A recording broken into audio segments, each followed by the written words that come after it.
Μια τελευταία ερώτηση, έτσι, ίσως που να μας πάει και για το NBA. Θα έλεγα ποιος είναι το πρότυπό σου, αλλά αν δεν είναι από NBA, γι' αυτό το λέω, να μας έλεγες ένα παίχτη από γενικά το μπάσκετ και έναν από NBA. Αν δεν έχεις γενικά, πες μας μόνο από το NBA. Εντάξει, εμένα ο αγαπημένος μου παίχτης πάντα ήταν ο Διαμαντίδης. Πάντα. Μ' άρεσε πάρα πολύ. Ηγέτης, ομαδικός παίχτης, σκόραρε, πάσαρε, έπαιρνε rebound, έπαιζε άμυνες, τα έκανε όλα. Να φανταστώ έχεις μια συμπάθεια και στον Παναθηναϊκό, Ναι, λίγο. Μικρή συμπάθεια. Μικρή. Τώρα συμβόλο. DVG. Εσύ πριν off camera άλλον παίκτη με έλεγες πάντως. Ότι σ' αρέσει full. Ποιον σου είπα? Ράσελ. Εντάξει. Ο Westbrook είναι αδυναμία μου. Είναι αδυναμία μου γιατί υποστηρίζω και ο KC και είναι από τους αγαπημένους παίχτες γιατί είναι και αυτός σκύλος που λέμε. Δηλαδή τα δίνει όλα, παίζει για να κερδίσει, είναι ωραίος τυπάκος. Ο Mr. Triple Double κιόλας. Δηλαδή τώρα αν λέγαμε έναν από NBA πρότυπο. Δεν θα έλεγα το Westbrook γιατί ο τρόπος παιχνιδιού του με το δικό μου είναι καμία σχέση. Γιατί αυτός είναι full αθλητικός. Ναι, και τώρα και πάλι πηδάει 10 πολυκατοικίες. Καλά, δεν θα έλεγα για το αθλητικό, θα έλεγα το τότε ότι κυνηγούσε τα stats. Δεν συμφωνώ με αυτό. Πώς γίνεται, ναι, ούτε εγώ συμφωνώ. Πώς γίνεται να κυνηγάει τα stats για να κάνει τα πάντα. Καλά, δεν είπα ότι ήταν όπως λένε άλλοι τον κράζουν. Απλά ήταν λίγο πιο. Δεν παίζει όπως παίζει τώρα. Τώρα βλέπεις, μοιράζεσαι.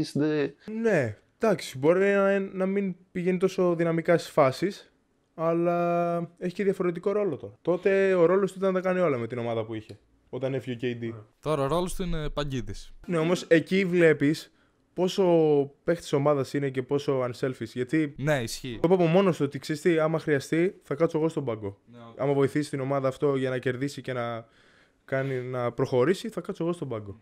Και έκλεισε και με 3 εκατομμύρια συμβόλαιο. Μπορούσε να βρει άνετα καλό συμβόλαιο. Και ας έκανε κακή χρονιά στους Lakers. Που είχε κάποια καλά μάτς, θα πω εγώ, στους Lakers. Κοίτα, 18 πόντους είχε, πώς είχε, 17 με 7 assist και 7 rebound. Δεν είναι άσχημα. Απλά για τα standard του Westbrook που είχαν όλοι ότι μέσω όρο triple-double με 25 πόντους και 30, έπεσε εκεί. Αλλά ήταν λογικό όταν έχεις συμπαίχτη τον LeBron Και τον Davis. και τον Davis. Και τώρα βλέπουμε ότι δεν φέρανε και κάτι καλύτερο. Ναι, τώρα ποιος D'Angelo Russell, ρε φίλε. Φλάγα μου κάνεις. Εντάξει, έχει να παίξει μπάσκετ αυτός από. Δεν ξέρω κι εγώ ποτέ, από τον Brooklyn. Εμένα μου αρέσει πολύ ο Austin Reeves πάντως. Που έχουν οι Lakers τώρα. Ωραίος είναι ο Austin Reeves. Ναι, αλλά δεν μας είπε τελικά ποιο είναι το πρότυπο. NBA θα έλεγα Kobe. Ναι, Kobe. Kobe γιατί τον έχω. Με αυτό μεγάλωσα, ας πούμε. Να τον έχεις δει πως παίζει. Ναι.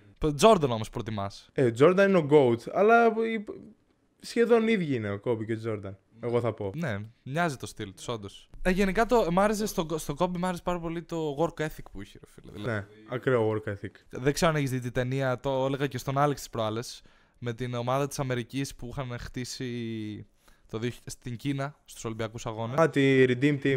Ναι, το έχω δει. Που έλεγαν ότι όλη η ομάδα βγήκε σε κλαμπ και ο Kobe έκατσε στο ξενοδοχείο να προπονηθεί, ρε φίλε, και γύρισαν. Και την ώρα που γυρνάγανε αυτό το κλαμπ, αυτός πήγαινε προπόνηση ή γυρνούσε την προπόνηση. Κάτι τέτοιο. Εγώ αυτό που θυμάμαι είναι όταν μπήκε ο Chris Bosh στο Hall of Fame. Δεν ξέρω αν το έχετε δει. Κάτι είπε για τον Kobe ότι είναι εκεί στη Redeem Team τέλος πάντων. Και λέει ο Chris Bosh, ήμουν αποφασισμένος εγώ να δείξω καλό πρόσωπο, θα είμαι πρώτος στο πρωινό και τέτοια. Θα ξεκινήσω από εκεί. Ξυπνάω, λέει, μισή ώρα πριν από όλους, μία ώρα. Κατεβαίνω κάτω στο πρωινό, βλέπω τον Kobe, με πάγους στα πόδια, λέει, και στους ώμους και αυτά. Έχει τελειώσει την προπόνηση και φοράει ήδη πάγους. Και λέει, βλέπεις το work ethic και αυτό ήταν τόσο σπουδαίος. Και μετά ξεκίνησαν σιγά σιγά όλοι. Και ο LeBron δεύτερος. Ναι.